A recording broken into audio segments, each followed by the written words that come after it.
des élèves de première. Dans cette seconde vidéo, nous allons voir comment résoudre une équation du second degré de façon pratique. Donc on va voir la méthode. Donc on va commencer par voir la résolution graphique dans un premier temps, avant de voir la méthode par le calcul. Donc je reprends l'exemple que j'avais donné dans la première vidéo. Monsieur Y est gérant de la société type qui vend du matériel high-tech. Donc le problème ici, c'est de savoir en quelle année les charges et les bénéfices pourront s'équilibrer. Donc c'est le problème qu'on doit résoudre. On avait introduit la fonction f de x égale moins 127x au carré plus 2200x plus 11000. Cette fonction est définie sur l'intervalle 0,18. Ça veut dire que x va de 0 jusqu'à 18. Cette fonction modélise donc la différence entre les bénéfices et les charges pour les années 2000 à 2018. Donc x représente une année. On part de 0 pour l'année 2000 et on va jusqu'à x égale 18 pour l'année 2018.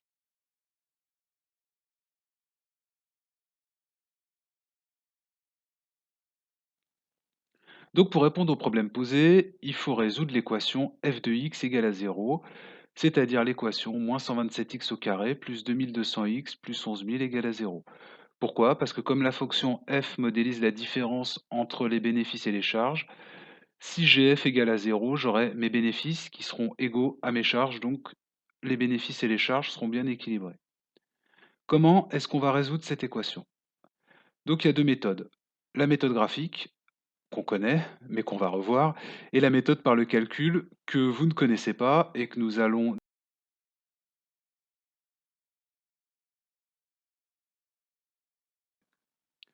Donc la méthode graphique. Première chose, vous commencez par tracer la courbe de la fonction f.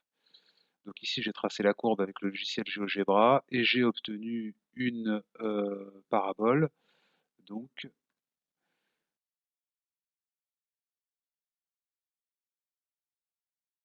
ensuite, une fois que j'ai ça, on visualise le point d'intersection entre la courbe de f et l'axe des abscisses, l'axe des x. Pourquoi? Bah, tout simplement parce que l'axe des abscisses, ça représente l'axe des zéros. Donc, du coup, si je veux résoudre l'équation f de x égale à 0, je dois regarder le point d'intersection de la courbe qui représente la fonction, donc f, donc l'ensemble des points f de x, avec l'axe des x, des zéros, et si je prends le point d'intersection, j'aurai la solution de f de x égale à 0. Donc, ici, c'est juste de la lecture. On va regarder, donc lire sur l'axe, la valeur de x correspondant au point d'intersection. Et ici, on va trouver x égale 21,4. C'est la solution positive de l'équation. Donc, x égale 21.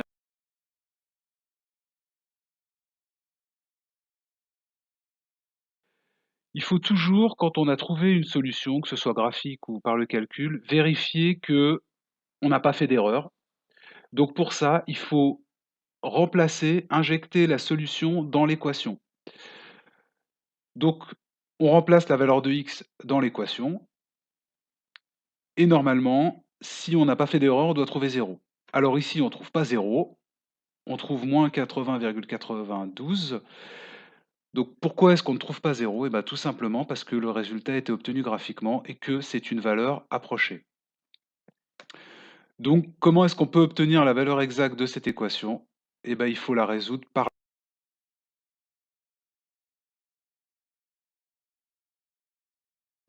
utiliser la méthode algébrique. C'est ce qu'on va voir maintenant. Donc je vais faire à la fois le cas général avec les coefficients ABC dont je vous ai parlé à la première vidéo et que maintenant vous devez savoir identifier, et sur un exemple. Donc je vais traiter deux cas en même temps, le cas général et un exemple pour que vous compreniez bien comment ça se passe. Donc la première chose à faire, et ça vous savez, c'est d'identifier A, B et C dans l'équation. Donc le coefficient A qui vaut 3, le coefficient B vaut moins 7, le coefficient C vaut 2.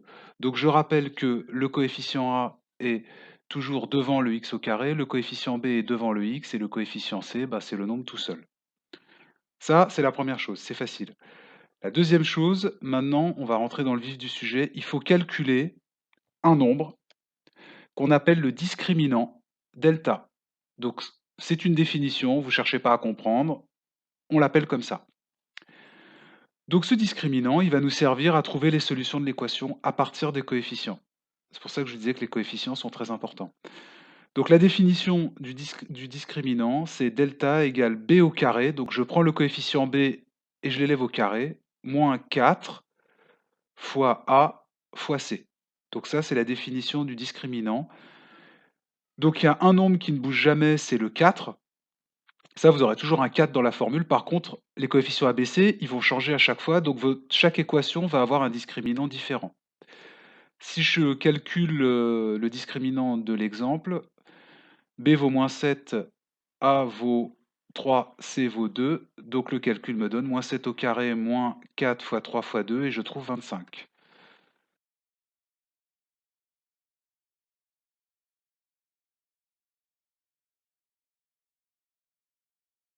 Qu'est-ce qu'on fait? Eh ben, on a une règle qui nous dit que si delta est positif, l'équation a deux solutions distinctes, donc différentes, qui s'écrivent.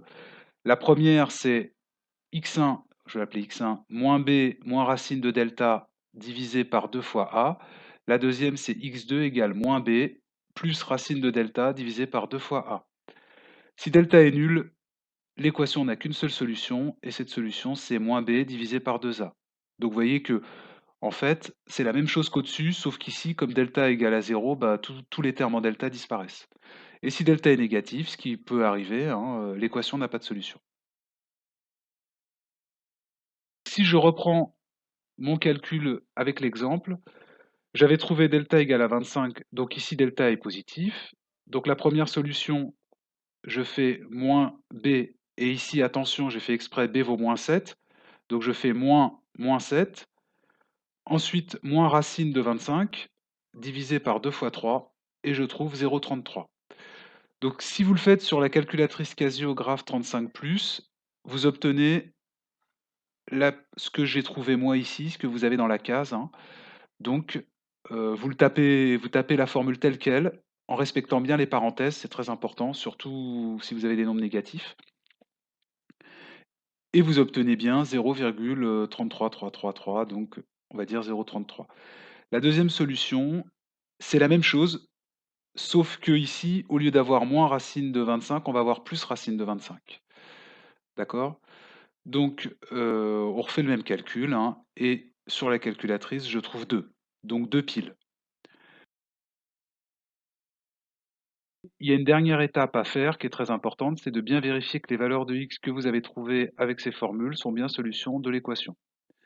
Donc c'est pour voir si vous n'avez pas fait d'erreur dans vos formules, dans l'application de vos formules, hein. Donc pour x1, on avait trouvé 0,33, donc je remplace dans l'équation et je trouve 0,0167. Alors effectivement, je trouve pas 0, je trouve un nombre qui est proche de 0 mais qui n'est pas 0, tout simplement parce que j'ai arrondi, hein. Comme je trouvais un nombre avec 0,333, une infinité de 3 derrière la virgule, forcément, si j'arrondis, je ne trouverai pas 0. Et x2, par contre, là j'ai deux piles, donc si je le remplace, je trouve bien 0. Là, il n'y a pas de problème. Et donc, c'est OK. Maintenant, vous savez